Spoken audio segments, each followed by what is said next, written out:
Les 3 salariés de Renault soupçonnés d'espionnage sont passés l'un après l'autre dans le bureau de leur direction cet après-midi. Entretien préalable à un éventuel et probable licenciement. Bonsoir Virginie Goubier.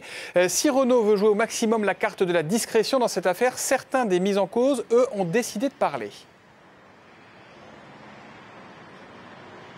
Et oui, ils ont voulu s'exprimer cet après-midi. Les 3 cadres accusés d'espionnage par Renault ont été convoqués ici au siège de la direction. Et tout à l'heure, Mathieu Tenenbaum, le dernier des 3 cadres convoqués, est ressorti stupéfait, visiblement ému de cet entretien avec la direction. Il a déclaré par l'intermédiaire de son avocat que la direction de Renault avait engagé une procédure de licenciement contre lui sur la base d'une lettre anonyme, une lettre de dénonciation dans laquelle on l'accuserait d'avoir reçu des pots de vin, on l'accuserait d'avoir commis des actes contraires à l'éthique. Alors son avocat a indiqué que son client souhaitait être entendu le plus rapidement possible par la justice. Et puis un peu plus tôt dans l'après-midi, un autre de ses cadres, Michel Balthazar, s'était lui aussi exprimé directement à la presse. Il a déclaré qu'il était dépassé par cette affaire. Écoutez-le.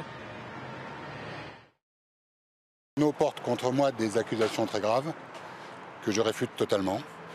Il m'a été exposé des faits que je réfute également, complètement. Je n'ai qu'un seul objectif, c'est maintenant de faire reconnaître que je ne suis pour rien dans cette affaire et que mon intégrité ne peut pas être mise en cause. Donc je suis prêt à collaborer à toutes les enquêtes qui pourraient être diligentées. Et ce que je voudrais simplement dire, c'est que je me considère aujourd'hui comme une victime d'une affaire qui me dépasse et sur laquelle j'attends des explications. Virginie, on a appris en fin d'après-midi que Renault allait porter plainte dans cette affaire. Ça va changer quoi, ce dépôt de plainte ? Ah oui, alors effectivement, la direction de Renault nous a fait parvenir un communiqué dans lequel elle annonçait qu'elle allait porter plainte dès demain matin. Alors ce qui ça va changer, eh bien simplement la justice va saisir la direction centrale du renseignement intérieur, qui avait déjà commencé à enquêter sur cette affaire, sur une demande de l'Élysée visiblement, et elle suivrait la piste chinoise.